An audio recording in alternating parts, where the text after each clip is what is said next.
WhatsApp guys, চলে এসেছি নতুন আর একটা ভিডিও নিয়ে। অ্যাকচুয়ালি ওয়েদারটা এতটাই গরম আজকে, কি বলবো, মুর্শিদাবাদে এতটাই গরম। উত্তরবঙ্গে তো বৃষ্টি হয়ে এখন তো মনে হয় ভেসে যাচ্ছে, কিন্তু আমাদের এখানে বৃষ্টির কোনো নাম নেই। এত গরম লাগছে, মনে হচ্ছে যে সূর্য আমাদের কাছে চলে এসছে। আর যখন বিছানায় শুয়ে থাকছে মনে হচ্ছে চিতার উপর শুয়ে আছি, এত গরম লাগছে। তাও এখন মনে হচ্ছে যে একটু হালকা হালকা ঠান্ডা। তো তাই জন্য ভাবলাম না, ভিডিওটা এইখান থেকে শুরু করা যাক। এই জায়গাটা সম্বন্ধে তোমাকে যদি বলি, এই জায়গাটা অ্যাকচুয়ালি আমাদের পুরনো আড্ডা মারার জায়গা ছিল। এইখানে আমরা আগে প্রচুর পরিমাণে আসতাম এই বিকাল টাইমে, কারণ এই জায়গাটা আমাদেরকে কেন জানি না ভালো লাগে। আমাকে তো একদম বিশেষ করে খুব ভালো লাগে এই জায়গাটা।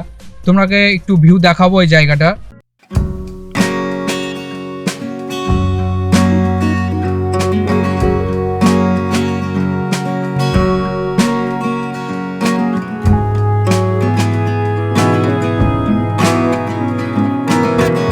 তোমরা যতক্ষণ না এই জায়গায় আসবে না, কিচ্ছু মজা পাবে না, এত সুন্দর লাগে এই জায়গাটা। তোমরা দেখতে পাচ্ছ চারি সাইডে এত এত সুন্দর সুন্দর পাটের গাছ। এখন পাট গাছে এখন পরিপূর্ণ হয়ে আছে। তো দু রাস্তার সাইডে অনেক পরিমাণে পাটের গাছ দেখা যাচ্ছে। পুজো আসার আগে এই যখন এই পাটগুলোকে কাটা হয়ে যাবে না, তখন এই জায়গাটা পুরো ফাঁকা ফাঁকা লাগবে, তখনও খুব ভালো লাগে দেখতে এই জায়গাটা। আর কিছু বলছি না, এই জায়গাটা সম্ভবত তোমরা দেখে নিও। আমার বাড়ি থেকে বেশি দূর নাই, সাইডে একদম পাশেই জায়গাটা। তো ভাবলাম যে না, এত গরমের মাঝখানে ওইখানে গিয়ে ভিডিওটা বানানো যাক, তাই এইখানে থেকে ভিডিওটা আমি আরম্ভ করছি। তো যাই হোক, আমি একটা নতুন সিরিজ আরম্ভ করতে চলেছি, সেটা হলো বিরিয়ানি সিরিজ। আর এই বিরিয়ানি সিরিজে অনেকগুলো এপিসোড থাকবে, আর এই এপিসোডের মাধ্যমে তোমাদেরকে বিরিয়ানি সম্পর্কে সব কিছু বলবো। আর তোমরাকে বলবো টেস্ট, প্রাইস আর কোয়ান্টিটি সম্পর্কে। অ্যাকচুয়ালি লালগোলা টু জঙ্গপুরের মধ্যে যেগুলো বেস্ট কোন বিরিয়ানি, সেটা তোমাদেরকে বলবো, আর কোথায় কোথায় তার সাথে লোকেশন তোমাদেরকে শেয়ার করব। তো ভিডিওটা তোমাদেরকে দেখতে হবে, আর তোমরা প্লিজ আমাকে সাপোর্ট করো। সো আমরা আজকে যাব রঘুনাথগঞ্জের বিরিয়ানি আড্ডা বলে একটা রেস্টুরেন্টে। তো এটাও খুব একটা পুরনো না, নতুন একটা রেস্টুরেন্ট, খুব একটা চোখেও পড়বে না সচরাচর। কারণ আমি একদিন বাইকে যাচ্ছিলাম, সে সময় চোখে পড়লো না, একটা রেস্টুরেন্ট হয়েছে, সেটা মানে বিরিয়ানি আড্ডা নামে। তো ওখানে দেখবো। আর ওটা অ্যাকচুয়ালি আমি যতদূর জানি বিরিয়ানি যেহেতু নাম বোঝাই যাচ্ছে, তো বিরিয়ানি ছাড়া আর কি পাওয়া যাবে সেটা আমরা ওখানে গেলেই দেখতে পাবো। তো তোমাদেরকে একটা কথা বলতে চাই, অ্যাকচুয়ালি আমার যে প্রথম ভিডিওটা, তো আমি দেখলাম নিজেও এডিট করার সময় দেখেছি, মানে কথা বলার জায়গাটা আমি একটু স্লো ডাউন ছিলাম, মানে ভয় করছিলাম। তো জানি খুব একটা ভালো হয়নি, তাও তোমরা অনেকটা সাপোর্ট করেছো প্রথম ভিডিও হিসেবে। আর আমি চেষ্টা করেছি প্রথম ভিডিও হিসেবে, অনেকটা চেষ্টা করেছি যে তোমাদেরকে ভালো একটা ভিডিও উপহার দেওয়ার জন্য। ভালো হোক অথবা খারাপ, তোমরা কমেন্ট করে প্লিজ কমেন্ট করে জানাও। তোমাদের যেটা ভুল হয়েছে সেটাও তোমরা কমেন্ট করো, ভালো হয়েছে সেটাও কমেন্ট করে জানাও। কারণটা হলো অ্যাকচুয়ালি তোমরা যদি আমার সাথে না থাকো, তাহলে কিন্তু আমি এতটা দূরে এগোতে পারবো না। তোমাদের সাথে চাই অ্যাকচুয়ালি। তো প্রথম ভিডিও হিসাবে তোমরা যা আমাকে সাপোর্ট করেছো, অনেক অনেক অনেক থ্যাংক ইউ। তো প্লিজ কমেন্ট করে জানাও। এই ভিডিওটাও তোমরা লাইক কমেন্ট অবশ্যই করো, আর তোমাদের কেমন লাগছে সেটা আমাকে কমেন্ট করে অবশ্যই জানাবে। তো চলো, রঘুনাথগঞ্জে গিয়ে দেখা হচ্ছে।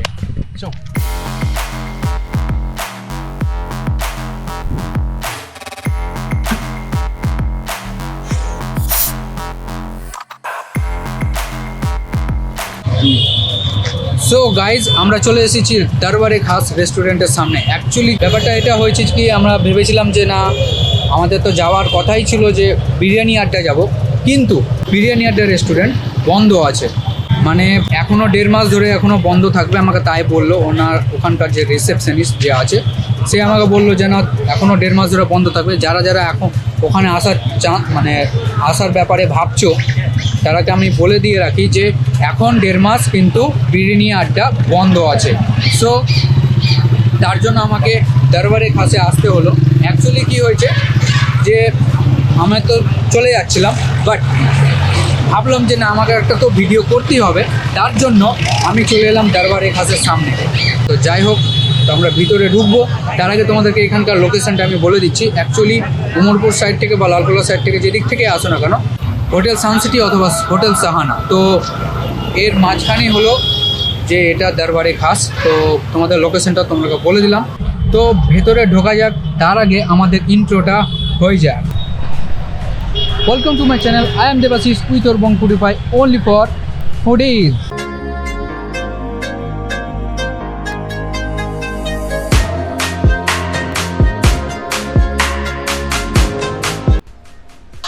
তো গাইজ আমি খাবারটা অর্ডার দিয়ে ফেলেছি। তো তার আগে আপনারা দেখে নেন মেনুতে কি আছে। তোমরা দেখো মেনু কার্ডটা। তো অ্যাকচুয়ালি আমার মেনু কার্ডটা নিয়ে একটু প্রবলেম আছে, কারণ এত বড় একটা রেস্টুরেন্ট, কিন্তু মেনু কার্ডটা জাস্ট জেরক্স মনে হয় হওয়া উচিত নয়। জেরক্স কেন, মেনুর একটা স্টাইল থাকে, সেটা তো হওয়া উচিত ছিল। কিন্তু প্রচুর খাবার আছে, প্রচুর খাবারের আইটেম এখানে তোমরা অবশ্যই পেয়ে যাবে। যেমন ধরনের খাবার চাইছো সব ধরনের এখানে খাবার আছে। তো যাই হোক, খাবারটা আসুক, তারপরে তোমরা হয়তো বলবো যে খাবারটা কেমন, মানে বিরিয়ানিটা কেমন। তো আমি এখান থেকে বিরিয়ানি অ্যাকচুয়ালি কি নিলাম,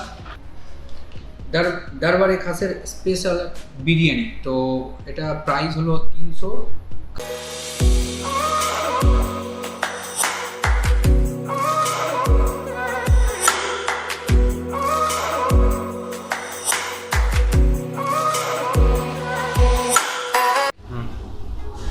তো গাইজ দেখো, চলে এসেছে আমাদের স্পেশাল দরবারি খাস বিরিয়ানি।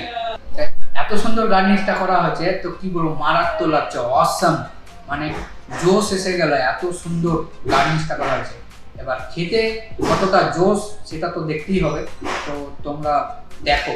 ওকে, তো এই বিরিয়ানিতে 3 পিস চিকেন দেওয়া হয়েছে। দেখো, এই একটা চিকেন অনেকটা বড় আছে চিকেনটা, আর এই একটা চিকেন, তো তিনটে চিকেন এই বিরিয়ানিতে আমাদেরকে দেওয়া হয়েছে। স্পেশাল দরবারে খাস বিরিয়ানি যেটা।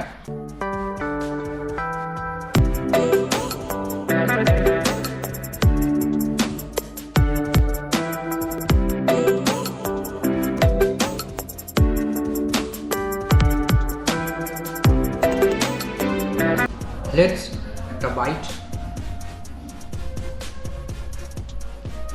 খুব একটা আমার স্পেশাল লাগলো না, যতটা গার্নিশ দিকে এত সুন্দর লেগেছিল, তো একটু ডিসঅ্যাপয়েন্ট হলাম। তো মাংসের চাংসগুলো দেখতে পাচ্ছ, ছোট ছোট করে, মানে মাংসের চাংসগুলো একদম চারিদিকে ছড়ানো হয়েছে মাংসের চাংসগুলো। এই যে আলুর দাম, মানে আলুটা দেখছো, আলুটা মোটামুটি হয়েছে সিদ্ধ। তো আলু না হলে তো বাঙালি চলবে না, কারণ আমাদের কলকাতা বিরিয়ানি একটা স্পেশাল জিনিস হলো, সেটা হলো আলু। বিরিয়ানিতে যদি আলু না থাকে তাহলে তো এই বিরিয়ানি মানাবে না। তো অ্যাকচুয়ালি আলু দিয়ে একবার একটা লেটস বাইট হয়ে যাক। আলু তো বেশ মশলাটা ভালোভাবেই ঢুকেছে, নরম হওয়ার সত্ত্বেও, মানে মশলাটা এত ভালোভাবে ঢুকেছে, কি বলবো, সুন্দর লাগলো খেতে আলুটা। সত্যি বলছি, আলুটা খুব সুন্দর, কিন্তু বিরিয়ানিটা খুব একটা আমার পছন্দ হলো না। মাংসটা দেখো, আর একটু সিদ্ধ হতো মনে হচ্ছে, সিদ্ধ হলে মানে একটু জুসি টাইপ নেই, মানে জুসিটা যদি হতো না খুব ভালো হতো। সব দিক থেকে ঠিকঠাক, গার্নিশটা খুব সুন্দর হয়েছে, দেখতেও খুব ভালো লাগলো।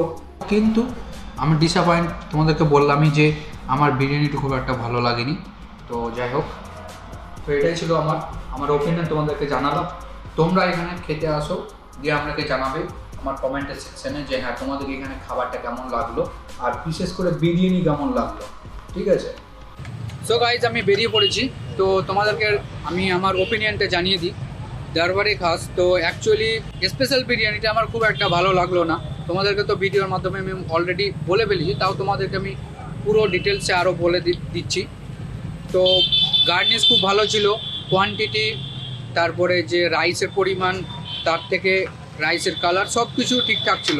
বাট যে স্বাদ, মানে যে মেন হলো টেস্ট, সেই টেস্টটাই আমি অনেক পরিমাণে ডিসঅ্যাপয়েন্ট হয়েছি।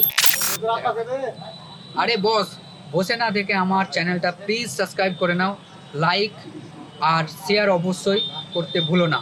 তো ভিডিওটা তোমাদের কেমন লাগলো অবশ্যই কমেন্ট করে জানাও। তো যাই হোক, আবার নতুন একটা ভিডিও নিয়ে আবার হাজির হব। ততক্ষণ তোমরা ভালো থাকো, দেখা হচ্ছে নতুন একটা ভিডিওতে।